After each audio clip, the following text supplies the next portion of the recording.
ನಮಸ್ಕಾರ. ನಮ್ಮ ಗೀತಾ ಸತ್ಸಂಗಕ್ಕೆ ಸ್ವಾಗತ. ಪ್ರಾರ್ಥನೆಯೊಂದಿಗೆ ಪ್ರಾರಂಭ ಮಾಡೋಣ. ಗುರುಗಳು ಮತ್ತು ಶ್ರೀಕೃಷ್ಣನ ಕೃಪೆಯಿಂದ ನಾವೆಲ್ಲರೂ ಈ ಸತ್ಸಂಗಕ್ಕೆ ಸೇರಿದ್ದೀವಿ.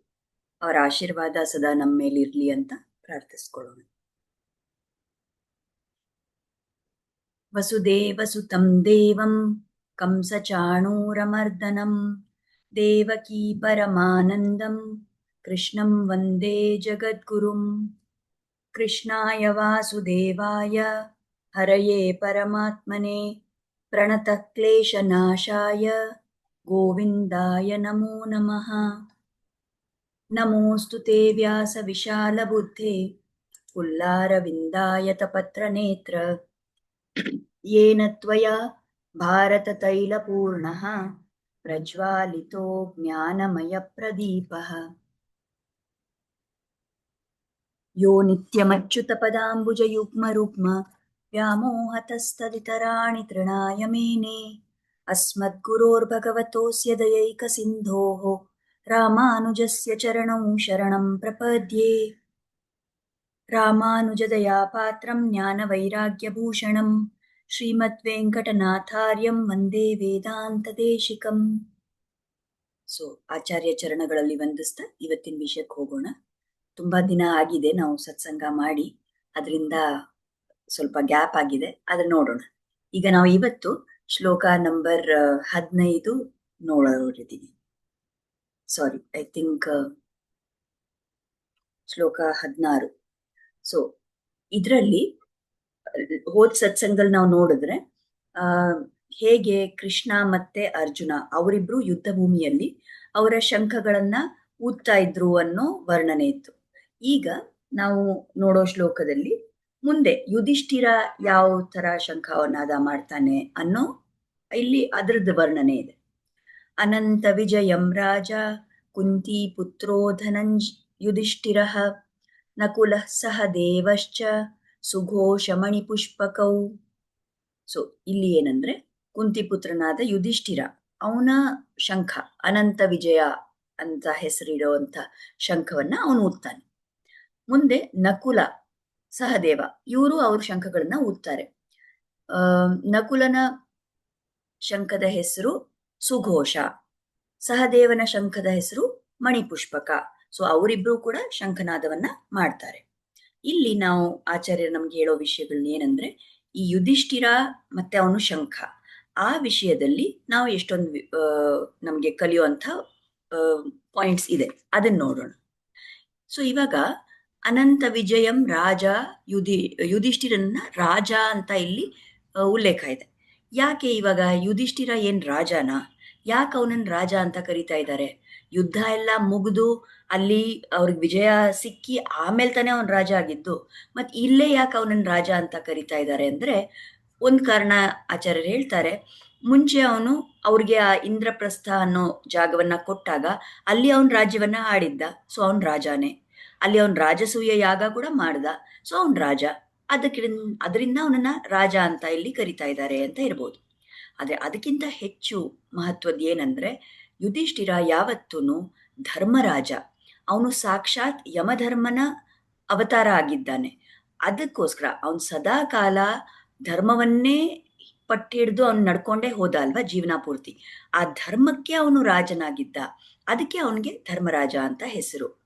ಮುಂದೆ ಅವನಲ್ಲಿ ಇವಾಗ ರಾಜನಲ್ಲಿ ಯಾವ ರೀತಿ ಒಂದು ಗುಣ ಇರುತ್ತೆ ಅಂದ್ರೆ, ಏನೇ ಪರಿಸ್ಥಿತಿ ಇದ್ರೂ ಕೂಡ, ಒಳ್ಳೆ ಪರಿಸ್ಥಿತಿ ಇರ್ಬೋದು, ಕೆಟ್ಟ ಪರಿಸ್ಥಿತಿ ಇರ್ಬೋದು, ಸುಖದಲ್ಲಿ ಇರ್ಬೋದು, ದುಃಖದಲ್ಲಿ ಇರ್ಬೋದು, ಆ ರಾಜನಲ್ಲಿ ಏನೊಂದು ಗುಣ ಇದೆಯಲ್ಲ, ಅವನ ಒಳ್ಳೆ ಗುಣ, ಅವನ ಶ್ರೇಷ್ಠತೆ, ಅವನ ಔದಾರ್ಯ, ಅದೆಲ್ಲ ಯಾವತ್ತೂ ಕಳೆಯಲ್ಲ. ಆ ರಾಜ ಕಳ್ಕೊಳ್ಳಲ್ಲ ಆ ಗುಣವನ್ನ.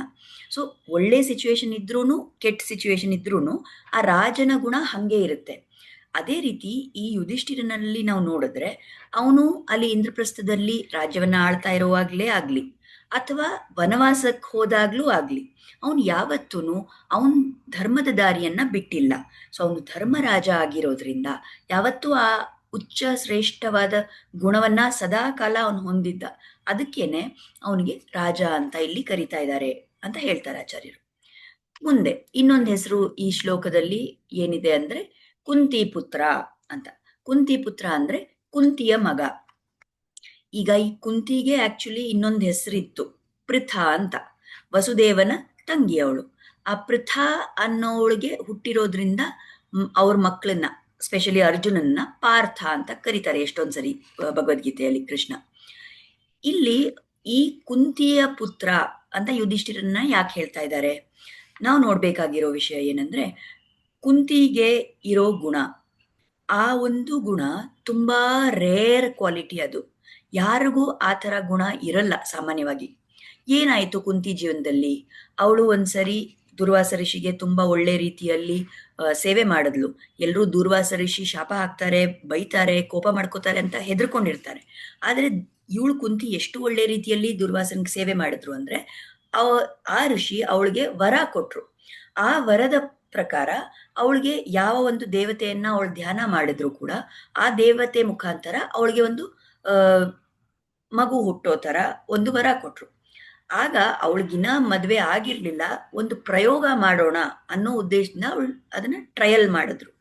ಆಗ ಸೂರ್ಯ ದೇವತೆಯನ್ನ ನೆನೆಸ್ಕೊಂಡಿದ್ದಕ್ಕೆ ಅವಳಿಗೊಂದು ಮಗು ಹುಟ್ಟಿತು. ಅವನೇ ಮುಂದೆ ಕರ್ಣ ಆಗ್ತಾನೆ ಅನ್ನೋದೆಲ್ಲ ನಮ್ಗೆ ಗೊತ್ತಿದೆ ಕತೆ. ಸೊ ಆ ಸಮಯದಲ್ಲಿ ಅಯ್ಯೋ, ಅವಿವಾಹಿತ ಒಂದು ಅವಸ್ಥೆಯಲ್ಲಿ ಇರುವಾಗ ಒಂದು ಮಗು ಹುಟ್ಟಿದ್ರೆ ಜನ ಏನ್ ಮಾತಾಡ್ತಾರೆ, ಆ ಭಯದಿಂದ ಅವಳು ಆ ಮಗುವನ್ನ ಬಿಟ್ಕೊಟ್ಬಿಟ್ಲು. ಅದನ್ನ ಒಂದು ಬುಟ್ಟಿಗೆ ಹಾಕ್ಬಿಟ್ಟು ನದಿಯಲ್ಲಿ ಬಿಟ್ಬಿಟ್ಲು ಅವಳು. ಸೊ ಇಲ್ಲಿ ನಾವು ನೋಡ್ತೀವಿ, ಆ ಚಿಕ್ಕ ವಯಸ್ಸಲ್ಲಿ ಆ ಒಂದು ಮಮತೆಯನ್ನ ಬಿಟ್ಕೊಟ್ಟಿದ್ದಂಥ ಗುಣ ಅವಳಿಗಿತ್ತು. ಮುಂದೆ ಆಮೇಲೆ ನಾವು ನೋಡ್ತೀವಿ ಕುಂತಿ ಜೀವನದಲ್ಲಿ ಪಾಂಡು ಮಹಾರಾಜ ಕಾಡಿಗೆ ಹೋಗೋ ಪರಿಸ್ಥಿತಿ ಬರುತ್ತೆ. ಅವಳು ಸಂತೋಷವಾಗಿ ನಾನು ಬರ್ತೀನಿ ಜೊತೆಯಲ್ಲಿ ಅಂತ ಹೋಗ್ತಾಳೆ. ಅಲ್ಲಿದ್ದಾಗ ಮತ್ತೆ ಪುನಃ ಅವ್ರಿಗೆ ಎಲ್ರಿಗೂ ಬೇರೆಯವ್ರಿಗೆಲ್ಲ ಆಗೋ ವಿಧದಲ್ಲಿ ಮಕ್ಕಳು ಹುಟ್ಟಕ್ಕೆ ಸಾಧ್ಯ ಇಲ್ಲ, ಪಾಂಡು ಮಹಾರಾಜನಿಗೆ ಶಾಪ ಇದೆ ಅಂತ ಈ ಕಾರಣದಿಂದ ಆವಾಗ ಅವಳಿಗೆ ಈ ವರ ಜ್ಞಾಪಕ ಬರುತ್ತೆ. ಆಗ ರಾಜನಿಗೆ ಹೇಳಿ ಆ ಮಂತ್ರದ ಮೂಲಕ ಈಗ ಅವಳಿಗೆ ಇನ್ನ ಒಂದಷ್ಟು ಮಕ್ಕಳು ಹುಟ್ಟುತ್ತಾರೆ. ಯುಧಿಷ್ಠಿರ, ಭೀಮ, ಅರ್ಜುನ. ಆಮೇಲೆ ಅವಳಿಗೆ ಎಷ್ಟು ಒಂದು ಒಳ್ಳೆ ಧಾರಾಳ ಮನಸ್ಸು ಅಂದ್ರೆ, ಮಾದ್ರಿಗೂ ಮಕ್ಕಳು ಹುಟ್ಲಿ ಅಂತ ಅವಳಿಗೂ ಮಂತ್ರವನ್ನ ಹೇಳ್ಕೊಟ್ಟು ಮಾದ್ರಿಗೆ ನಕುಲ ಸಹದೇವ ಅಂತವ್ರು ಹುಟ್ಟುತ್ತಾರೆ. ಆ ಮಕ್ಕಳು ಟ್ವಿನ್ಸ್ ಅವರು ಹುಟ್ಟುತ್ತಾರೆ. ಈಗ ಇಷ್ಟೆಲ್ಲ ಆಗಿ ಆಮೇಲೆ ಪಾಂಡು ರಾಜ ಅವನ ಮೃತ್ಯು ಆದ್ಮೇಲೆ ಅಲ್ಲಿ ಆ ಮಾದ್ರಿನೂ ನಾನ್ ಜೀವ ಬಿಟ್ಬಿಡ್ತೀನಿ ಅಂತ ಅವಳು ಹೋಗ್ತಾಳೆ. ಈ ಕುಂತಿ ಒಬ್ಬಳೆ ಆ 5 ಮಕ್ಕಳನ್ನ ತನ್ನ ಒಂದ್ ಭೇದ ಭಾವ ಇಲ್ಲದೆ ಎಲ್ಲಾ ಮಕ್ಕಳನ್ನು ಅಷ್ಟೇ ಪ್ರೀತಿಯಿಂದ ಬೆಳೆಸ್ಕೊಂಡು ಬರ್ತಾಳೆ. ಅವರನ್ನ ಮತ್ತೆ ಪುನಃ ಇಲ್ಲಿ ರಾಜ್ಯವನ್ನ ಆಳೋದಕ್ಕೆ ಅಂತ ಇಲ್ಲಿ ಅವರು ಭೀಷ್ಮರು ಇರೋ ಕಡೆ ಅವ್ರಿಗೂ ಒಂದು ಪಾಲಿದೆ ಈ ರಾಜ್ಯದಲ್ಲಿ ಅಂತ ಕರ್ಕೊಂಡ್ ಬಂದಾಗ ಎಷ್ಟೆಲ್ಲ ಅವಳಿಗೆ ಇನ್ಸಲ್ಟ್ ಮಾಡ್ತಾರೆ, ಅದೆಲ್ಲಾನು ಸಹಿಸ್ಕೋತಾಳೆ. ಆಮೇಲೆ ಮುಂದೆ ಒಂದೊಂದಾಗಿ ಅವಳ ಜೀವನದಲ್ಲಿ ಕಷ್ಟನೇ ಬರ್ತಾ ಇದ್ದಂಗೆ ಇರುತ್ತೆ ಅಲ್ವಾ? ನಾವು ನೋಡಿದ್ರೆ ಕುಂತಿ ಜೀವನ ಮುಂದೆ ಏನಾಗುತ್ತೆ, ಈ ಭೀಮನಿಗೆ ದುರ್ಯೋಧನ ಕೋಪಿಸ್ಕೊಂಡು ಅವನ ಮೇಲೆ ಒಂದು ಇದು ಹೊಟ್ಟೆಗಿಚ್ಚಿಟ್ಕೊಂಡು ಆ ಭೀಮನನ್ನ ಕೊಲ್ಲಕ್ ಪ್ರಯತ್ನ ಮಾಡ್ತಾನೆ, ಅವನ್ ವಿಷವನ್ನ ಕೊಟ್ಟು. ಆದರೆ ಭಗವಂತನ ಕೃಪೆಯಿಂದ ಅದು ಏನೋ ಆಗಲ್ಲ. ಮುಂದೆ ಅವ್ರನ್ನ ಆ ಲಾಕ್ಷಾಗ್ರಹಕ್ಕೆ ಕಳಿಸಿ ಅಲ್ಲಿ ಒಂದು ಅವ್ರನ್ನ ಎಲ್ರನ್ನೂ ಕೊಲೆ ಮಾಡಕ್ ನೋಡ್ತಾನೆ, ಅದು ಕೃಪೆಯಿಂದ ಏನೂ ಆಗಲ್ಲ. ಸೊ ಈ ತರ ಒಂದೊಂದಾಗಿ ಆಮೇಲೆ ಮುಂದೆ ಇನ್ನ ಹೋಗ್ತಾ ಹೋಗ್ತಾ ಅಲ್ಲಿ ದ್ರೌಪದಿಯ ವಸ್ತ್ರಹರಣ ಆಗುತ್ತೆ. ಎಷ್ಟೊಂದು ಆ ದ್ರೌಪದಿ ಸ್ವಯಂವರ ಆಗಿ ಅವಳು ಬಂದಾಗ ಗೊತ್ತಿಲ್ಲದೆ ಕುಂತಿ ನೀವು 5 ಜನನೂ ಹಂಚ್ಕೊಳ್ಳಿ ಅಂತ ಹೇಳ್ತಾಳೆ. ಆ ಥರ ಎಲ್ಲ ಎಷ್ಟೊಂದು ವಿಷಯಗಳು. ಆಮೇಲೆ ಕಡೆಯಲ್ಲಿ ಯುದ್ಧ ಆಗಿದ್ದ ಸಮಯದಲ್ಲೂ ಕೂಡ ಅವಳಿಗೆ ಕರ್ಣನ್ ಮೇಲೂ ಒಂದು ಮಮತೆ ಇದೆ, ಆ ಒಂದು ಅಕ್ಕರೆ ಅನ್ನೋದು ಇದ್ದೇ ಇದೆ ತಾಯಿಗೆ. ಆದರೆ ಅವನ ಮೃತ್ಯು ಆಗುತ್ತೆ. ಸೊ ಈ ಥರ ನಾವು ಕುಂತಿಯ ಜೀವನ ನೋಡಿದ್ರೆ ಎಷ್ಟೊಂದು ಕಷ್ಟಗಳನ್ನ ಅವಳು ಪಟ್ಕೊಂಡೇ ಬಂದಿದ್ದಾಳೆ. ಆದರೂ ನಮ್ಗೇನು ಒಂದು ಕಾಣಿಸ್ಕೊಂಡು ಬರುತ್ತೆ ಅಲ್ಲಿ ಅಂದ್ರೆ, ಸದಾಕಾಲ ಅವಳು ಶಾಂತವಾಗೇ ಇದ್ಲು. ಅವಳು ತುಂಬಾ ಧೈರ್ಯದಿಂದ ನಡ್ಕೊಂಡ್ಲು ಅಲ್ವಾ? ಒಂದ್ಸರಿನೂ ಅವಳು ಅಯ್ಯೋ ಯಾಕೆ ನನಗೆ ಈ ತರ ಕಷ್ಟ ಬರುತ್ತೆ, ಯಾಕೆ ನನಗೆ ಇಷ್ಟೆಲ್ಲ ತೊಂದರೆಗಳಿದೆ, ನಾನ್ ಮಾತ್ರ ಯಾಕೆ ಹೀದೀನಿ ಅಂತ ಆ ರೀತಿ ಒಂದು ಗೋಳಾಡೋದು ಅವಳ ಜೀವನದಲ್ಲಿ ನಾವು ನೋಡೇ ಇಲ್ಲ. ಸದಾಕಾಲ ಅವಳು ಶಾಂತವಾಗಿ ಮತ್ತೆ ಧೈರ್ಯದಿಂದ ಎಲ್ಲವನ್ನೂ ಎದುರಿಸ್ಕೊಂಡ್ಳು. ಅದ್ರ ಜೊತೆಗೇನೆ ಸತತವಾಗಿ ಅವಳಿಗೆ ಕೃಷ್ಣನಲ್ಲಿ ಒಂದು ಭಕ್ತಿ ಇತ್ತು, ಕೃಷ್ಣನಲ್ಲಿ ಒಂದು ಶ್ರದ್ಧೆ ಇತ್ತು.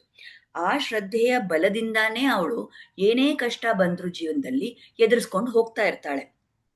ಕಡೆಗೆ ಯುದ್ಧ ಎಲ್ಲ ಮುಗಿದು ಕೃಷ್ಣ ಯಾವಾಗ ವಾಪಸ್ ಹೊರಡ್ತಾನೋ ದ್ವಾರಕೆಗೆ, ಆಗ ಕುಂತಿ ಅಳಕ್ ಶುರು ಮಾಡ್ತಾಳೆ. ಆಗ ಕೃಷ್ಣ ಕೇಳ್ತಾನೆ, ಏನಕ್ಕೆ ಕುಂತಿ ನೀನ್ ಯಾಕೆ ಅಳ್ತಾ ಇದೀಯ? ಇವಾಗ ನಿಂದೆಲ್ಲ ಏನೆಲ್ಲ ನಿಂಗೆ ಬೇಕಿತ್ತು ಎಲ್ಲ ಆಯ್ತಲ್ಲ, ಇವಾಗ ನಿನ್ ಮಕ್ಕಳೇ ರಾಜ ಆಗಿದಾರಲ್ಲ, ನಿಮ್ಗೆಲ್ಲ ಇದೆಯಲ್ಲ, ಏನು ಕಳ್ತೀಯ ಅಂದ್ರೆ ಅವಳು ಆವಾಗ ಒಂದು ಸ್ತುತಿ ಮಾಡ್ತಾಳೆ ಕೃಷ್ಣನನ್ನ. ಅದು ಕುಂತಿ ಸ್ತುತಿ ಅಂತ ಶ್ರೀಮದ್ ಭಾಗವತದಲ್ಲಿ ತುಂಬಾ ಒಳ್ಳೆ ರೀತಿಯಲ್ಲಿ ಆ ಸ್ತುತಿ ಇದೆ. ಆ ಪ್ರಾರ್ಥನೆಗಳನ್ನ ನೋಡಿದ್ರೆ ನಮಗೂ ಒಂದಷ್ಟು ಭಾವ ಭಕ್ತಿ ಎಲ್ಲ ಬೆಳೆಯೋ ಸಾಧ್ಯತೆ ಇದೆ. ಸೊ ಅದರಲ್ಲಿ ಅವಳು ಆವಾಗ ಹೇಳ್ತಾಳೆ ಕೃಷ್ಣನ ಹತ್ರ, ಕೃಷ್ಣ ಸದಾಕಾಲ ನೀನ್ ನಮಗೆ ಕಷ್ಟನೇ ಕೊಡು ನನಗೆ ಅಂತ ಕೇಳ್ಕೊತಾಳೆ. ಕೃಷ್ಣ ಕೇಳ್ತಾನೆ, ನೀನ್ ಯಾಕೆ ಈ ತರ ಎಲ್ರು ನನಗೆ ಕಷ್ಟ ಬರಬಾರ್ದು ಅಂತ ಕೇಳ್ಕೊತಾರೆ ಜನ, ನೀನ್ ನೋಡಿದ್ರೆ ನಂಗೆ ಕಷ್ಟನೇ ಬರ್ಲಿ ಅಂತ ಕೇಳ್ತೀಯಲ್ಲ, ಏನಕ್ಕೆ ಹಿಂಗ್ ವಿಚಿತ್ರವಾಗಿ ಕೇಳ್ತಾ ಇದೀಯಾ ಅಂತ ಕೃಷ್ಣನಿಗೆ ಆಶ್ಚರ್ಯ. ಆಗ ಅವಳು ಹೇಳ್ತಾಳೆ, ಅಲ್ಲ, ನಮ್ಗೆ ಜೀವನದಲ್ಲಿ ಸಂತೋಷನೇ ಇದ್ರೆ ನಾವು ಅದ್ರಲ್ಲಿ ಮುಳುಗ್ ಹೋಗ್ಬಿಡ್ತೀವಿ, ನಿನ್ನನ್ನು ಜ್ಞಾಪಿಸ್ಕೊಳ್ಳೋದೇ ಇಲ್ಲ. ಆದ್ರೆ ಕಷ್ಟ ಬಂದಾಗ ನಾವು ಖಂಡಿತ ದೇವ್ರನ್ನ ಜ್ಞಾಪಿಸ್ಕೋತೀವಿ, ಖಂಡಿತ ನಾವು ನಿನ್ ಕಡೆ ತಿರುಗ್ತೀವಿ. ಅದಕ್ಕೆ ನಾನು ಹೇಳ್ತಾ ಇರೋದು, ನನಗ್ ಜೀವನದಲ್ಲಿ ಕಷ್ಟ ಇರ್ಲಿ, ಯಾವ್ದಾದ್ರೂ ಒಂದು ವಿಧದಲ್ಲಿ ಒಂದು ಕಷ್ಟ ಇರ್ಲಿ, ಆಗ ನಿನ್ನ ನೆನಪು ಸದಾ ನನ್ನ ಮನಸ್ಸಲ್ಲಿ ಇರುತ್ತೆ ಅಂತ. ಅಷ್ಟು ಇವಾಗ ಕುಂತಿಗೇನು ಅದ ಅವಶ್ಯಕತೆ ಇರಲಿಲ್ಲ, ಅವಳು ಸದಾಕಾಲ ಕೃಷ್ಣನ್ ಧ್ಯಾನ ಮಾಡ್ತಾನೇ ಇದ್ಲು. ಆದ್ರೆ ಯಾಕೆ ಈ ತರ ಕೇಳ್ತಾಳೆ ಅಂದ್ರೆ, ನಮ್ಮಂಥವ್ರಿಗೆ ಇದೊಂದು ಪಾಠ. ನಾವು ಈ ಗುಣವನ್ನ ಕಲಿಬೇಕು. ಅಂದ್ರೆ ಏನೂ ನಮ್ಮ ಜೀವನದಲ್ಲಿ ಕಷ್ಟ ಇದ್ರೂ ಕೂಡ ಭಗವಂತನಲ್ಲಿ ನಾವು ಶ್ರದ್ಧೆ ಇಟ್ಟು ಅದನ್ನ ಎದುರಿಸ್ಕೊಂಡು ಹೋಗೋ ಶಕ್ತಿ ಸಾಮರ್ಥ್ಯ ನಮಗೆ ಅವನೇ, ಆ ಭಗವಂತನೇ ಕೊಡ್ತಾನೆ. ಸೊ ಇಲ್ಲಿ ಕುಂತಿ ಪುತ್ರ ಅಂತ ಹೇಳ್ತಾರಲ್ಲ, ಕುಂತಿಯಲ್ಲಿ ಇದೆಲ್ಲ ಏನ್ ಗುಣಗಳಿತ್ತೋ ಯುಧಿಷ್ಠಿರನಲ್ಲೂ ಅದೇ ಗುಣಗಳಿತ್ತು. ಅವನು ಕುಂತಿಯ ಪುತ್ರ, ಅದಕ್ಕಾಗಿ ಅವ್ರ ಅಮ್ಮನಲ್ಲಿ ಏನ್ ಗುಣ ಇತ್ತೋ ಅದೇ ಗುಣ ಯುಧಿಷ್ಠಿರನಿಗೂ ಬಂದಿತ್ತು. ಅದಕ್ಕೆ ಅವನು ಏನೇ ಕಷ್ಟ ಬಂದ್ರೂ ಶಾಂತವಾಗಿರ್ತಾ ಇದ್ದ, ಸದಾಕಾಲ ಧರ್ಮದ ದಾರಿಯಲ್ಲೇ ನಡೀತಾ ಇದ್ದ. ಯಾವುದೇ ಒಂದು ಪ್ರಾಬ್ಲಮ್ ಇದ್ರೂ ಕೂಡ ಮನಸ್ಸು ಅವನಿಗೆ ಯಾವತ್ತೂ ವಿಚಲಿತ ಆಗ್ತಾ ಇರಲಿಲ್ಲ. ಆ ಕಾರಣದಿಂದ ಈ ಗುಣಗಳೆಲ್ಲ ಕುಂತಿಯಿಂದ ಪಡೆದಿದ್ದು. ಸೊ ಇಲ್ಲಿ ಅವನನ್ನ ಕುಂತಿ ಪುತ್ರ ಅಂತ ಕರೀತಾ ಇದ್ದಾರೆ ಈ ಶ್ಲೋಕದಲ್ಲಿ. ಸರಿ, ಮುಂದೆ ನಾವು ನೋಡಿದ್ರೆ ಯುಧಿಷ್ಠಿರ ಅಂತ ಕೂಡ ಬರುತ್ತೆ ಈ ಶ್ಲೋಕದಲ್ಲಿ. ಅವನನ್ನ ರಾಜ, ಕುಂತಿ ಪುತ್ರ, ಯುಧಿಷ್ಠಿರ ಅಂತ 3 ಹೆಸರು ಇದೆ. ಈಗ ಯುಧಿಷ್ಠಿರ ಅಂದ್ರೆ ಏನು? ಯಾರು ಯುದ್ಧದಲ್ಲಿ ಸ್ಥಿರವಾಗಿ ನಿಂತಿರ್ತಾನೋ ಅವನು ಯುಧಿಷ್ಠಿರ. ಸೊ ಇದನ್ನ ಯಾಕೆ ಹೆಸರಿದ, ಯಾವ ತರ ಅವನ್ಗೆ ಸೂಕ್ತವಾಗಿದೆ ಅಂತ ನೋಡಿದ್ರೆ, ನಾವು ಕಳೆದ ಯಾವುದೋ ಸತ್ಸಂಗದಲ್ಲಿ ನೋಡಿದ್ವಿ, ಭೀಮ ಗೀತೆ ಅಂತ ಮಾಧ್ವಾಚಾರ್ಯರು ಹಾಡಿದ್ದಾರೆ. ಅದರಲ್ಲಿ ಅವರು ಹೇಳ್ತಾರೆ ಯಾವ ರೀತಿ ಭೀಮನಿಗೂ ಯುಧಿಷ್ಠಿರನಿಗೂ ಒಂದು ಸಂವಾದ ಆಗುತ್ತೆ. ಈ ವನವಾಸ ಆಗಿ 13 ತಿಂಗಳು ಆಗಿದ ತಕ್ಷಣನೇ ಭೀಮ ಹೇಳ್ತಾನೆ, 13 ತಿಂಗಳು ಅಂದ್ರೆ ಅದೇ 13 ವರ್ಷಕ್ಕೆ ಲೆಕ್ಕ, ನಾವು ಹೋಗ್ಬಿಡೋಣ, ಈಗ್ಲೇ ನಾವು ಹೋಗಿ ಯುದ್ಧ ಮಾಡಿ ನಮ್ಮ ರಾಜ್ಯವನ್ನ ತಗೊಳ್ಳೋಣ ಅಂತ. ಆಗ ಯುಧಿಷ್ಠಿರ ಅವನಿಗೆ ಬುದ್ಧಿ ಹೇಳಿ, ಆ ತರ ಮಾಡಬಾರ್ದು, ಅದೇನ್ ಟರ್ಮ್ಸ್ ಅಂಡ್ ಕಂಡೀಷನ್ಸ್ ಇತ್ತೋ ನಾವು ಕರೆಕ್ಟಾಗಿ ಅದನ್ನ ಫಾಲೋ ಮಾಡಬೇಕು, ನಾವು ಧರ್ಮದ ದಾರಿಯಲ್ಲಿ ನಡ್ಕೊಂಡು ಹೋಗ್ಬೇಕು ಅಂತ ಎಲ್ಲ ತುಂಬಾ ಉಪದೇಶ ಮಾಡ್ತಾನೆ. ಆ ಸಮಯದಲ್ಲಿ ಯುಧಿಷ್ಠಿರನಿಗೆ ಯುದ್ಧ ಮಾಡಕ್ಕೆ ಇಂಟ್ರೆಸ್ಟ್ ಇರಲಿಲ್ಲ.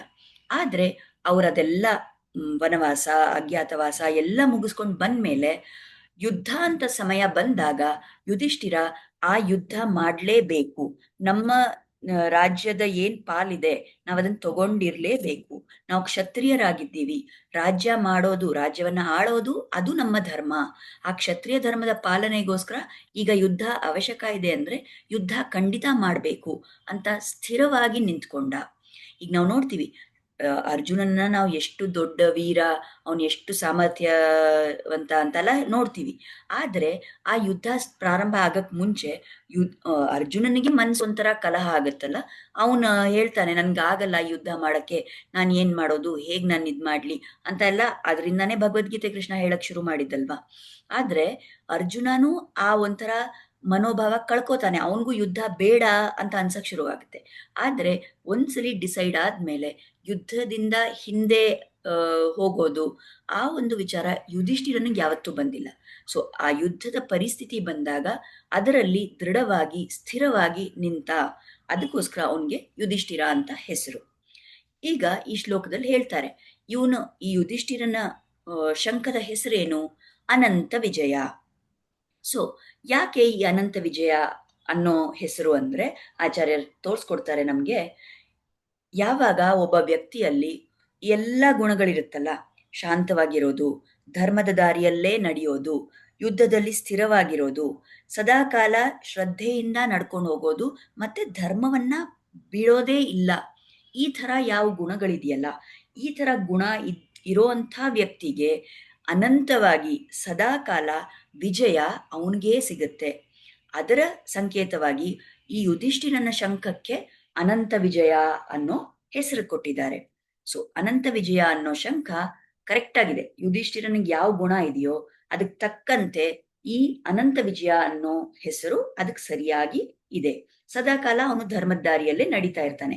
ಅದರಿಂದ ಸದಾಕಾಲ ವಿಜಯ ಅವನ್ಗೆ ಬರುತ್ತೆ, ಅವನೇ ವಿಜಯಿಯಾಗಿ ಇರ್ತಾನೆ ಅನ್ನೋದನ್ನ ತೋರ್ಸಕ್ಕೆ ಈ ಒಂದು ಹೆಸರಿದೆ. ಸರಿ, ಮುಂದೆ ನಾವು ನೋಡಿದ್ರೆ ಕೆಲವು ಘಟನೆಗಳಿಂದ ನಮ್ಗೆ ಯುಧಿಷ್ಠಿರನ ಗುಣ ಬಗ್ಗೆ ಇನ್ನ ಒಂದಷ್ಟು ಕಲಿಯಕ್ ಸಿಗುತ್ತೆ. ಇದುಗಳನ್ನ ನಮ್ಮ ಜೀವನದಲ್ಲಿ ನಾವು ಅಳವಡಿಸ್ಕೊಂಡು ಹೋಗುವಂತ ವಿಷಯಗಳು. ಏನಪ್ಪಾ ಅಂದ್ರೆ, ಮೊದಲನೇದಾಗಿ ಒಂದು ಕಥೆ ಇದೆ. ಒಂದ್ ಸರಿ ದ್ರೋಣಾಚಾರ್ಯರು ಈ ದುರ್ಯೋಧನನಿಗೆ ಸದಾಕಾಲ ಯಾಕೋ ದ್ರೋಣಾಚಾರ್ಯರು ಯುಧಿಷ್ಠಿರನ್ನೇ ಇಷ್ಟಪಡ್ತಾರಲ್ಲ, ಈ ಪಾಂಡವರ ಬಗ್ಗೆ ಅವ್ರಿಗೆ ತುಂಬಾ ಒಂದು ಪಾಸಿಟಿವ್ ಒಳ್ಳೆ ಮನೋಭಾವ ಇದೆ, ಅದನ್ನ ನಮ್ಮನ್ ಕಂಡ್ರೆ ಅವ್ನಿಗೆ ಒಂಥರ ಇಷ್ಟ ಆಗಲ್ವಲ್ಲ ಅಂತ ಒಂದು ವಿಚಾರ ಈ ದುರ್ಯೋಧನ ಮನ್ಸಲ್ಲಿ ಇರುತ್ತೆ. ಅದು ದ್ರೋಣಾಚಾರ್ಯರಿಗೆ ಗೊತ್ತಿರುತ್ತೆ. ಆಗ ಅವ್ರು ಒಂದ್ಸರಿ ಏನ್ ಮಾಡ್ತಾರೆ, ಕರೀತಾರೆ ದುರ್ಯೋಧನ ಮತ್ತೆ ಯುಧಿಷ್ಠಿರನ್ನ ಇಬ್ರನ್ನು ಕರೀತಾರೆ ಅವ್ರ ಆಶ್ರಮಕ್ಕೆ. ಅಲ್ಲಿ ಕರ್ಕೊಂಡು ಅವ್ರ ಇಬ್ರು ಬಂದ್ಮೇಲೆ ಅವ್ರಿಗಿಬ್ರಿಗೂ ನಾನು ನಿಮ್ಗೊಂದು ಕೆಲಸ ಕೊಡ್ತೀನಿ, ಅದನ್ನ ಕರೆಕ್ಟಾಗಿ ನೀವು ಮಾಡಬೇಕು ಅಂತ ಹೇಳ್ತಾರೆ. ಏನಪ್ಪ ಆ ಕೆಲಸ ಅಂದ್ರೆ, ಯುಧಿಷ್ಠಿರನಿಗೆ ದ್ರೋಣಾಚಾರ್ಯರು ಹೇಳ್ತಾರೆ, ನೀನ್ ಹೋಗು ರಾಜ್ಯದಲ್ಲಿ ಎಲ್ಲಾ ಕಡೆ ಹುಡ್ಕೊಂಡ್ ಬಾ, ಯಾರು ತುಂಬಾ ಕೆಟ್ಟ ವ್ಯಕ್ತಿ ಅಂತ ನಿಂಗೆ ಅನ್ಸುತ್ತೋ, ಯಾರು ತುಂಬಾ ನೀಚ ಸ್ವಭಾವದವರು ಅಂತ ಅನ್ಸುತ್ತೋ ಅಂತ ಅವ್ರನ್ನ ನೀನ್ ಕರ್ಕೊಂಬರ್ಬೇಕು ನಾಳೆ ಬೆಳಗ್ಗೆ ಅಂತ ಯುಧಿಷ್ಠಿರನ್ನ ಕಳಿಸ್ತಾರೆ. ದುರ್ಯೋಧನ ಬರ್ತಾನೆ ಸ್ವಲ್ಪ ಹೊತ್ತಾದ್ಮೇಲೆ. ಏನು ಆಚಾರ್ಯರು ನೀವು ಕರೆದ್ರಲ್ಲ ಅಂತ ಕೇಳಿದ್ದಕ್ಕೆ, ನಿನಗೊಂದು ಕೆಲಸ ಕೊಡ್ತೀನಿ, ನೀನು ಹೋಗ್ಬಿಟ್ಟು ನಮ್ಮ ರಾಜ್ಯದಲ್ಲಿ ಯಾರು ತುಂಬಾ ಶ್ರೇಷ್ಠವಾದ ವ್ಯಕ್ತಿ, ಯಾರು ತುಂಬಾ ಗುಣವಂತವಾದ ವ್ಯಕ್ತಿ, ಅವ್ರನ್ನ ನಿನ್ನ ನಾಳೆ ಬೆಳಗ್ಗೆ ಇಲ್ಲಿ ನನ್ನ ಮುಂದೆ ಕರ್ಕೊಂಬರ್ಬೇಕು ಅಂತ ಅವನನ್ನು ಕಳಿಸ್ತಾರೆ. ಮಾರನೇ ದಿನ ಬೆಳಗ್ಗೆ ನೋಡಿದ್ರೆ ಬರ್ತಾರೆ, ಯುಧಿಷ್ಠಿರನು ಬರ್ತಾನೆ, ದುರ್ಯೋಧನನು ಬರ್ತಾನೆ ದ್ರೋಣಾಚಾರ್ಯರ ಹತ್ರ. ಇಬ್ರು ಬರ್ತಾರೆ, ಆದ್ರೆ ಇಬ್ರು ಯಾರನ್ನೂ ಕರ್ಕೊಂಡೇ ಬಂದಿಲ್ಲ. ಸೊ ಫಸ್ಟ್ ಯುಧಿಷ್ಠಿರ ಹೋಗ್ತಾನೆ ಆಚಾರ್ಯರ ಹತ್ರ. ಅವ್ರು ಕೇಳ್ತಾರೆ, ಯಾಕೆ ನೀನ್ ಯಾರನ್ನೂ ಕರ್ಕೊಂಡೇ ಬಂದಿಲ್ವಲ್ಲ ಅಂತ, ನಿನಗ್ ಕೆಟ್ಟ ವ್ಯಕ್ತಿನ ಕರ್ಕೊಂಬ ಅಂತ ಹೇಳಿದ್ನಲ್ಲ, ಯಾಕೆ ಯಾರನ್ನೂ ಕರ್ಕೊಂಡ್ ಬಂದಿಲ್ಲ ಅಂತ ಕೇಳ್ತಾರೆ. ಆಗ ಯುಧಿಷ್ಠಿರ ಹೇಳ್ತಾನೆ, ನಾನು ಇಡೀ ರಾಜ್ಯದಲ್ಲಿ ಹುಡುಕದೆ ಎಲ್ಲಾ ಕಡೆ ಹೋಗಿ ಯಾರು ನನಗೆ ಅಪರಾಧಿಯಾಗಿ ಕೆಟ್ಟವರಾಗಿ ನಂಗೆ ಯಾರು ಕಾಣಿಸ್ಲೇ ಇಲ್ಲ. ಎಲ್ರೂ ಒಳ್ಳೆಯವರೇನೆ.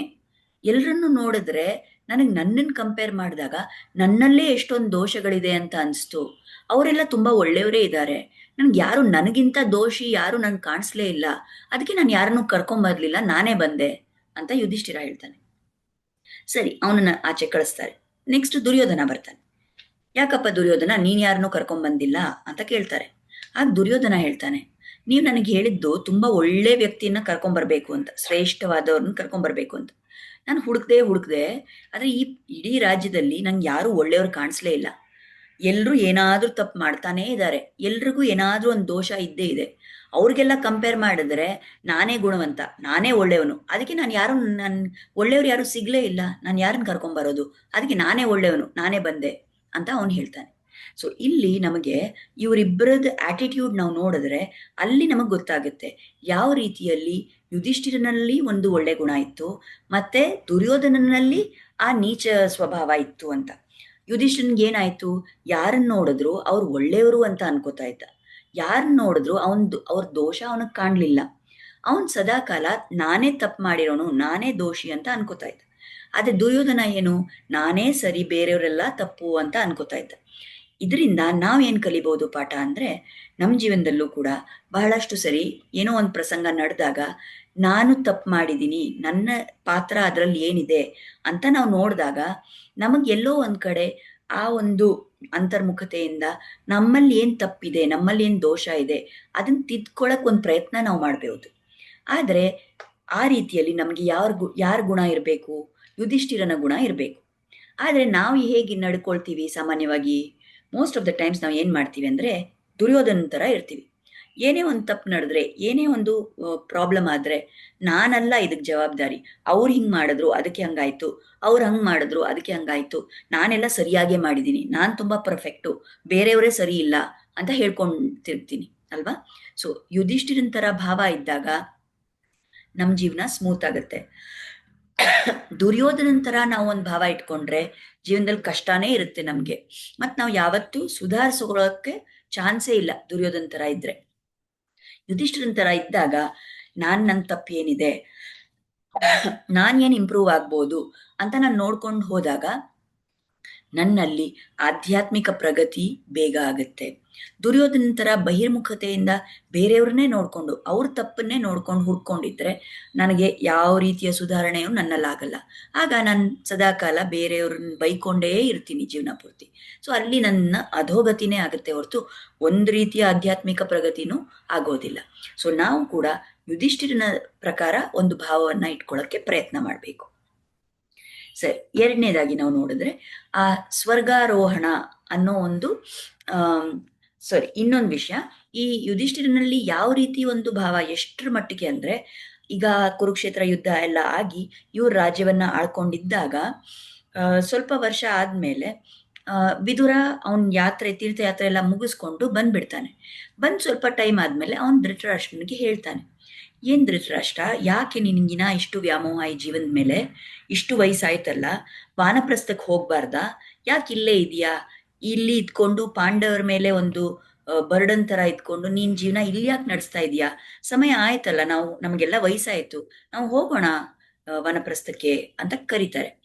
ಆ ತರ ಕನ್ವಿನ್ಸ್ ಆಗಿ ಧೃತರಾಷ್ಟ್ರ, ವಿದುರ ಮತ್ತೆ ಕುಂತಿ, ಗಾಂಧಾರಿ ಅವರೆಲ್ಲರೂ ಕೂಡ ಹೋಗ್ಬಿಡ್ತಾರೆ. ಅವ್ರು ಹೋದ್ರು ಅಂತ ಗೊತ್ತಾದಾಗ ಒಂದಿನ ಎದ್ದು ನೋಡಿದ್ರೆ ಅವ್ರು ಯಾರು ಕಾಣಿಸ್ತಾ ಇಲ್ಲ. ಆಗ ಯುಧಿಷ್ಠಿರನಿಗೆ ತುಂಬಾ ಬೇಜಾರಾಗತ್ತೆ. ಅವನ್ ಯಾವ ರೀತಿ ಮನೋಭಾವ ಅಂದ್ರೆ, ಅವನ್ ಏನ್ ಅನ್ಕೋತಾನೆ, ಅಯ್ಯೋ ನಾನೇನೋ ಇವ್ರಿಗೆ ಕೊರೆ ಮಾಡ್ಬಿಟ್ನಾ, ನನ್ನ ಸೇವೆಯಲ್ಲಿ ಏನೋ ಕೊರತೆ ಇದೆಯಾ, ನಾನೇನೋ ಅವ್ರನ್ನ ಸರಿಯಾಗಿ ನೋಡ್ಕೊಂಡಿಲ್ವೇನೋ, ಅದಕ್ಕೆ ಅವ್ರು ಬೇಜಾರು ಪಟ್ಕೊಂಡು ಹೋಗ್ಬಿಟ್ಟಿದ್ದಾರೆ ಅಂತ ಅನ್ಕೋತಾನೆ. ಸೊ ಅಲ್ಲೂ ಕೂಡ ನಮ್ಗೆ ಗೊತ್ತಾಗುತ್ತೆ ಯುಧಿಷ್ಠಿರನ ಗುಣ ಯಾವ ರೀತಿ ಇದೆ ಅಂತ.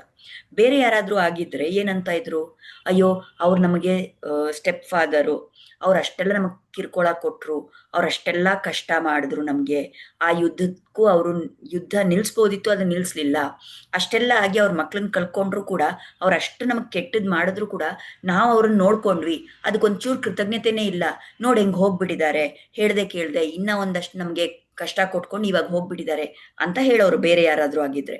ಆದ್ರೆ ಯುಧಿಷ್ಠಿರನ ಭಾವ ಹೇಗಿತ್ತು, ಅಯ್ಯೋ ನಾನೇನೋ ನನ್ನ ಸೇವೆಯಲ್ಲಿ ಏನೋ ಕೊರೆ ಇರಬೇಕು, ಅದಕ್ಕೆ ಅವ್ರು ಹೋಗಿದ್ದಾರೆ ಅಂತ ಹೇಳ್ತಾನೆ. ಸೊ ಈ ರೀತಿ ಒಂದು ನಮ್ಮ ತಪ್ಪನ್ನ ಹುಡುಕೋದು, ನಮ್ಮಲ್ಲೇ ಸುಧಾರಣೆ ಮಾಡ್ಕೊಳಕ್ ಪ್ರಯತ್ನ ಮಾಡೋದು, ಇದು ನಮ್ಮಲ್ಲಿದ್ದರೆ ಅದು ಯುಧಿಷ್ಠಿರನ ಗುಣ. ಆಗ ನಮ್ಮ ಸತ್ವಗುಣ ಹೆಚ್ಚಾಗಿದೆ ಅಂತ ಅರ್ಥ. ಆ ರೀತಿ ಒಂದು ಸತ್ವಗುಣವನ್ನ ಬೆಳೆಸ್ಕೊಂಡು ನಮ್ಮ ತಪ್ಪುಗಳನ್ನ ನಾವು ತಿದ್ಕೊಳಕ್ ಪ್ರಯತ್ನ ಮಾಡಿದಾಗ್ಲೇ ನಮ್ಮ ಆಧ್ಯಾತ್ಮಿಕ ಉನ್ನತಿ ಆಗುತ್ತೆ. ಸೊ ಇದನ್ನ ನಾವು ಖಂಡಿತ ಪ್ರಯತ್ನ ಮಾಡ್ಬೇಕು. ಇನ್ನ ಮುಂದೆ ನಾವು ನೋಡಿದ್ರೆ ಎಲ್ಲಾ ಯುದ್ಧ ಆಗಿ ಇನ್ನೇನು ಅವರು ಪರೀಕ್ಷಿತನಿಗೆ, ಅರ್ಜುನನ ಮೊಮ್ಮಗ ಪರೀಕ್ಷಿತ, ಆ ಪರೀಕ್ಷಿತನಿಗೆ ಆ ರಾಜ್ಯ ಕಾರ್ಭಾರವನ್ನ ಎಲ್ಲ ಅವನಿಗೆ ವಹಿಸ್ಬಿಟ್ಟು, ಇವರೆಲ್ಲ ಇನ್ನೇನ್ ನಾವು ಸ್ವರ್ಗಕ್ಕೆ ಹೋಗೋಣ, ನಮ್ಗೆ ಸಮಯ ಆಯ್ತು, ಕೃಷ್ಣನೂ ಹೊರಟೋಗಾಗಿದೆ ಈ ಭೂಮಿಯಿಂದ, ಈಗ ನಾವು ಇದ್ದು ಬದುಕಿ ಏನು ಉಪಯೋಗ ಅಂತ ಅವ್ರು ಹೋಗ್ತಾ ಇರ್ತಾರೆ. ಸೊ ಆ ಮಾರ್ಗದಲ್ಲಿ, ಆ ಸ್ವರ್ಗಾರೋಹಣ ಮಾರ್ಗದಲ್ಲಿ ಅವ್ರು ಹೋಗ್ತಾ ಇರ್ಬೇಕಾದ್ರೆ ಎಲ್ರೂ ನಡ್ಕೊಂಡು ಹೋಗ್ತಾರೆ. ಆಗ ಒಬ್ಬೊಬ್ಬರಾಗಿ ಬಿದ್ದು ಹೋಗ್ತಾರೆ. ಫಸ್ಟ್ ದ್ರೌಪದಿ ಬೀಳ್ತಾಳೆ, ಆಮೇಲೆ ಸಹದೇವ ಬೀಳ್ತಾನೆ, ಆಮೇಲೆ ನಕುಲ, ಮುಂದೆ ಅರ್ಜುನ, ಆಮೇಲೆ ಭೀಮ, ಕಡೆಗೆ ಆ ಟಾಪ್, ಆ ಶಿಖರದ ಹತ್ರ ಬರೀ ಯುಧಿಷ್ಠಿರ ಮಾತ್ರ ಉಳ್ಕೊಂಡಿರ್ತಾನೆ. ಅವನ್ ಜೊತೆಗೇನೆ ಇವರೆಲ್ಲ ಹೊರಟಾಗ ಒಂದು ನಾಯಿ ಕೂಡ ನಡ್ಕೊಂಡ್ ಬಂದಿರುತ್ತೆ. ಅವರೆಲ್ಲ ಅವ್ರ ಹೆಂಡತಿ, ಆ ತಮ್ಮಂದಿರು ಎಲ್ರೂ ಬಿದ್ದೋದ್ರು ಕೂಡ ಆ ನಾಯಿ ಮಾತ್ರ ಬಿಡಲ್ಲ ಯುಧಿಷ್ಠಿರನ್ನ, ಕಡೇ ತನಕ ಅವನ್ ಜೊತೆನೆ ಬಂದಿರುತ್ತೆ. ಅಲ್ಲಿ ಯುಧಿಷ್ಠಿರ ಅಲ್ಲಿ ಫೈನಲಿ ರೀಚ್ ಆದಾಗ ಸ್ವರ್ಗದಿಂದ ಒಂದು ರಥ ಬರುತ್ತೆ ಅವನನ್ನ ಕರ್ಕೊಂಡು ಹೋಗಕ್ಕೆ. ಆಗ ಬನ್ನಿ ಬನ್ನಿ ಅಂತ ಅಲ್ಲಿ ಬಂದಿರೋರು, ಆ ರಥದಲ್ಲಿರೋರು ಯುಧಿಷ್ಠಿರನ್ನ ಕರೀತಾರೆ, ಬನ್ನಿ ನಾವು ಹೋಗೋಣ ಸ್ವರ್ಗಕ್ಕೆ ಅಂತ. ಆಗ ಯುಧಿಷ್ಠಿರ ಹೇಳ್ತಾನೆ, ಈ ನಾಯಿ ನನ್ ಜೊತೆ ಅಲ್ಲಿಂದ ನಡ್ಕೊಂಡ್ ಬಂದಿದೆ, ಅದನ್ನು ನೀವು ಕರ್ಕೋಬೇಕು, ಅದರ ಜೊತೆನೆ ನಾವು ಹೋಗೋಣ ಅಂತ. ಆಗ ಅವ್ರು ಹೇಳ್ತಾರೆ, ಅಯ್ಯೋ ನಾಯಿಗೆಲ್ಲ ಅಲ್ಲಿ ಎಂಟ್ರಿನೇ ಇಲ್ಲ, ಅದೇಂಗ್ ನಿನ್ ನಾಯಿನ್ ಕರಿತಾ ಇದೀಯ, ನಾಯಿನ್ ಬೇಡ, ನೀನ್ ಮಾತ್ರ ಬರ್ಬೇಕು, ನಾಯಿನ್ ಇಲ್ಲಿ ಬಿಟ್ಬಿಡು ಅಂತಾರೆ. ಆಗ ಯುಧಿಷ್ಠಿರ ಹೇಳ್ತಾನೆ, ಇಲ್ಲ, ಆ ನಾಯಿ ಸತತವಾಗಿ ನನ್ ಜೊತೆ ಬಂದಿದೆ, ಅದ್ ನನ್ ಜೊತೆ ಇವಾಗಿದೆ, ಅದನ್ನು ಕರ್ಕೊಂಡು ಹೋಗ್ಬೇಕು, ನಾನು ಹೋಗ್ಬಿಟ್ರೆ ಅದಕ್ಕೆ ಏನ್ ಬೇರೆ ವ್ಯವಸ್ಥೆ, ಅದನ್ನ ಕರ್ಕೊಂಡು ಹೋದ್ರೆ ಮಾತ್ರ ನಾನು ಬರ್ತೀನಿ, ಇಲ್ಲ ಅಂದ್ರೆ ನಾನು ಬರಲ್ಲ ಅಂತ ರೆಫ್ಯೂಸ್ ಮಾಡ್ಬಿಡ್ತಾನೆ, ನಾನು ಬರೋದೇ ಇಲ್ಲ, ನಾಯಿನ್ ಕರ್ಕೊಂಡ್ರೆ ಮಾತ್ರ ನಾನು ಬರ್ತೀನಿ ಅಂತ. ಆ ಸಮಯದಲ್ಲಿ ಅಲ್ಲಿ ಇಂದ್ರ ಮತ್ತೆ ಯಮಧರ್ಮ ಅಲ್ಲಿ ಅವ್ರ ಸಾಕ್ಷಾತ್ಕಾರ ಆಗುತ್ತೆ. ಅವ್ರು ಬರ್ತಾರೆ ಅಲ್ಲಿ. ಯಾರವರು? ಆ ನಾಯಿ ನನ್ ಅದರ್ ದೆನ್ ಯಮಧರ್ಮರಾಯ, ಈ ಯುಧಿಷ್ಠಿರನ ತಂದೆ. ಮತ್ತೆ ಆ ರಥದಲ್ಲಿ ಇರುವಂತಹ ವ್ಯಕ್ತಿ ಇಂದ್ರ. ಸೊ ಅವ್ರು ಏನ್ ಹೇಳ್ತಾರೆ ಬಂದ್ಬಿಟ್ಟು, ಓ ಯುಧಿಷ್ಠಿರ, ನಿನ್ಗೆಷ್ಟು ಶ್ರೇಷ್ಠವಾದ ಗುಣ, ನಿನ್ಗೆಷ್ಟು ಒಂದು ಧಾರಾಳ ಮನಸ್ಸು, ನಿನ್ಗೆಷ್ಟು ಇನ್ನೊಬ್ಬರ ಬಗ್ಗೆ ಕರುಣೆ ಇದೆ ಅಂತ ನಾವು ನೋಡಿ ನಿನ್ನ ಟೆಸ್ಟ್ ಮಾಡಕ್ ಬಂದಿದ್ವಿ. ಇದು ನಿನ್ಗೊಂದ್ ಕಡೆ ಟೆಸ್ಟ್ ಇತ್ತು ನಮ್ಮ ಸೈಡಿಂದ. ಅದ್ರಲ್ಲೂ ನೀನ್ ತುಂಬಾ ಒಳ್ಳೆ ರೀತಿಯಲ್ಲಿ ಪಾಸ್ ಆಗ್ಬಿಟ್ಟಿದ್ಯಾ. ಎಷ್ಟು ನಿನ್ ಕರುಣೆ. ಆ ನಾಯಿ ನಿನಗೇನ್ ಗೊತ್ತಿಲ್ಲ, ಏನಿಲ್ಲ, ಏನೂ ಸಂಬಂಧ ಇಲ್ಲ, ಆದ್ರೆ ಆ ನಾಯಿ ಮೇಲೂ ನಿಂಗೆ ಅಷ್ಟು ಕರುಣೆ ಇದೆಯಲ್ಲ ಅಂತ ಅವನನ್ನ ಅಪ್ರಿಶಿಯೇಟ್ ಮಾಡ್ತಾರೆ. ಆ ರೀತಿ ಅಷ್ಟೊಂದು ಕರುಣೆ ಯುಧಿಷ್ಠಿರನಿಗೆ. ನಾವು ಕೂಡ ಆ ರೀತಿಯಲ್ಲಿ ನಮ್ಮ ಜೊತೆ ಇರೋರಲ್ಲಿ, ನಮ್ಮ ಸುತ್ತಮುತ್ತ ಇರೋ ಜನರ ಹತ್ರ ನಾವು ಒಂದು ಕರುಣೆಯನ್ನ ಬೆಳೆಸ್ಕೊಂಡು ಒಳ್ಳೆ ರೀತಿಯಲ್ಲಿ ನಡ್ಕೊಳ್ಳಕ್ಕೆ ಒಂದು ಪ್ರಯತ್ನ ಮಾಡ್ಬೇಕು. ಈ ನಾಯಿನ ಸಂಬಂಧದಲ್ಲಿ ಇನ್ನೊಂದು ಕತೆ ಹೇಳ್ತಾರೆ ನಮ್ಮ ಶ್ರೀ ವೈಷ್ಣವ ಆಚಾರ್ಯರು.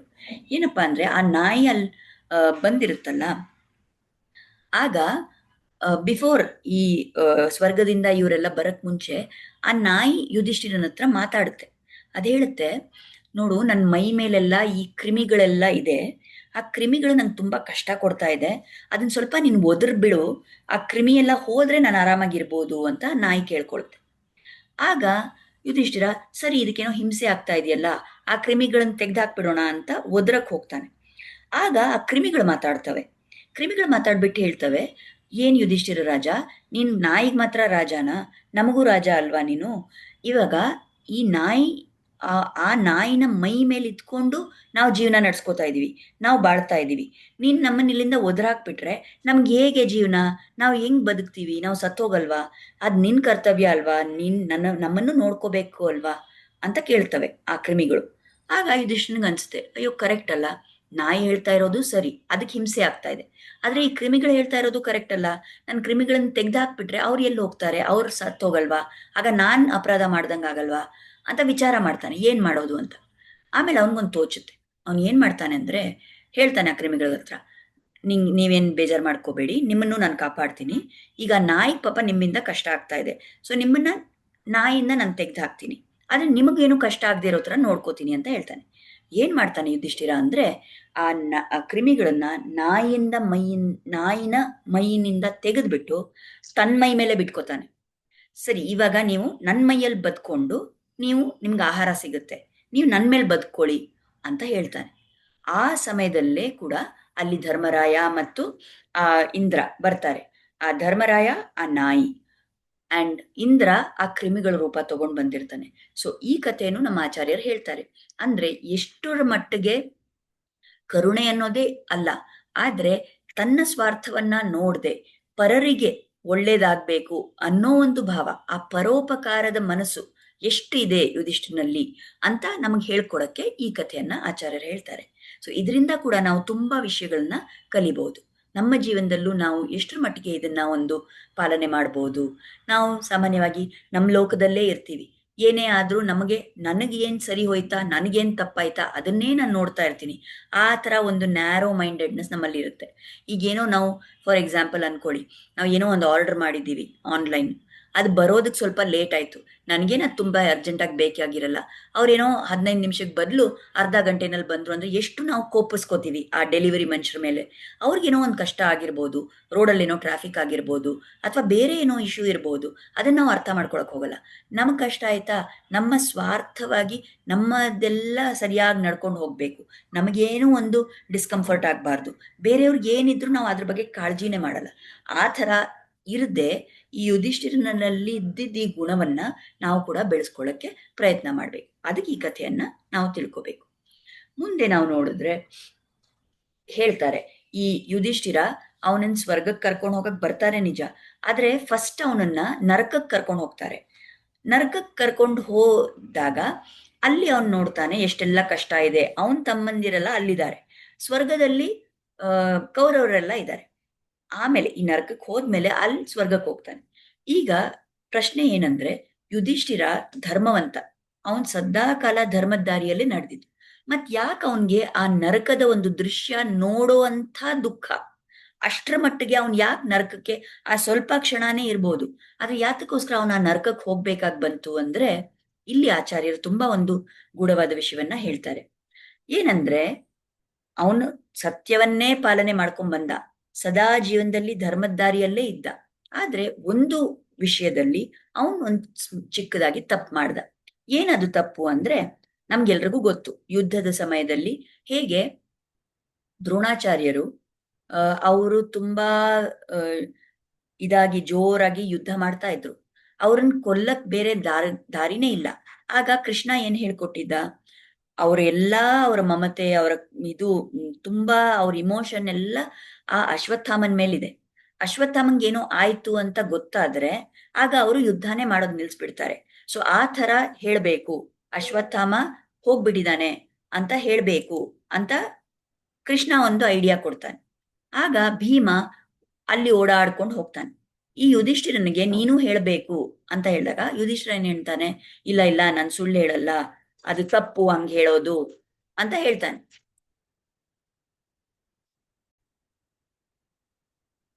ಆಗ ಯುಧಿಷ್ಠಿರ ಒಪ್ಕೊಳ್ಳಲ್ಲ, ನಾನ್ ಸುಳ್ಳು ಹೇಳಲ್ಲ, ಅದು ಅಸತ್ಯ ಮಾತಾಡೋದು ಧರ್ಮದ ವಿರುದ್ಧವಾಗಿದೆ, ನಾನ್ ಹೇಳಲ್ಲ ಅಂತಾನೆ.